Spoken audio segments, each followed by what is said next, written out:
এই দেখো বন্ধুরা, আজকে আমি কী রান্না করেছি বলো তো? আজকে নিম বেগুন করেছি। এই দেখো, নিম বেগুন করেছি। তো আমার খুব ভালো লাগে নিম বেগুন, তোমাদের নিশ্চয়ই খুব ভালো লাগে নিম বেগুন। তো আমি নিম বেগুনটা না, নিম পাতাটা না, নিম পাতার সঙ্গে আমি মেশাই নিই। কেন? যে আমার বড় ছেলে তো নিম বেগুন ভালো খায় না, ওর অ্যালার্জি বেগুনেতে। তো তার জন্য ওর জন্য আলু সিদ্ধ দিয়েছি, আলু সিদ্ধ দিয়ে মাখবো, আলাদা করে মাখা হবে, তার জন্য মেশানো হয়নি। তারপর ওখান থেকে একটুখানি নেওয়া হবে, নিয়ে ওর জন্য মাখা হবে আলু সিদ্ধ দিয়ে, তারপরে পুরোটা বেগুনের সঙ্গে মিশিয়ে দেবো। তো আমি নিম বেগুনটা কেমন করেছি তোমাদের সঙ্গে অবশ্যই শেয়ার করব। তো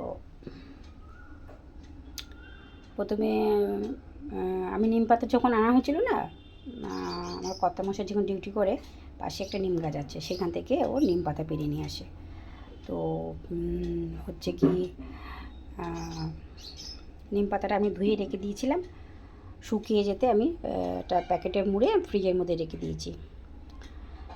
আর তারপরে আজকে আমি বার করে আমি এরকমই করি আর কি। তো বেগুনটাকে আমি ছোট ছোট করে কেটে নুন হলদি মাখিয়ে রেখে দিয়েছিলাম, দিয়ে নিম পাতাটা ভেজে নিলাম। কড়াই একটু তেল দিয়েছি, দিয়ে নিম পাতাটা লালচে লালচে করে ভেজে নিয়েছি, নিয়ে তুলে নিয়েছি, নিয়ে ওর মধ্যে চিপে বেগুনটা দিয়ে দিয়েছি।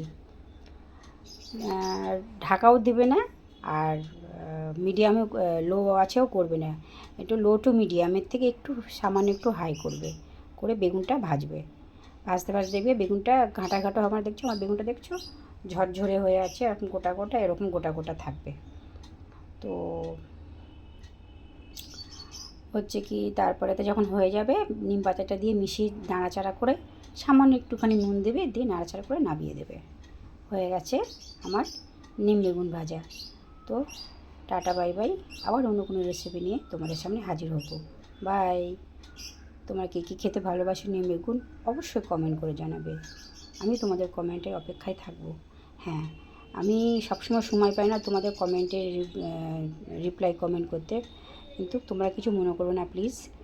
তোমরা তো সবাই সংসার করছো, সবাই তো কাজে কর্মে নিশ্চয়ই ব্যস্ত থাকো, তোমরা নিশ্চয়ই বুঝো যে একটা মেয়ের পক্ষে সব কিছু সামলে করা খুবই টাফ।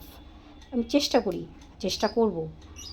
তো আমি যখন আমার সময় হয়, আমি তখন তোমাদের পাশে দাঁড়াই, তোমাদের কমেন্ট করি। তো একটু দেরি হয়ে যায়, তো যাই হোক, কিছু করার নেই আমার। এরকমভাবেই আমি তোমাদের পাশে থাকবো, তোমাদের দিদি কাকিমাকে তোমরা এভাবে মানিয়ে নিও। বাই। খুব ভালো থেকো।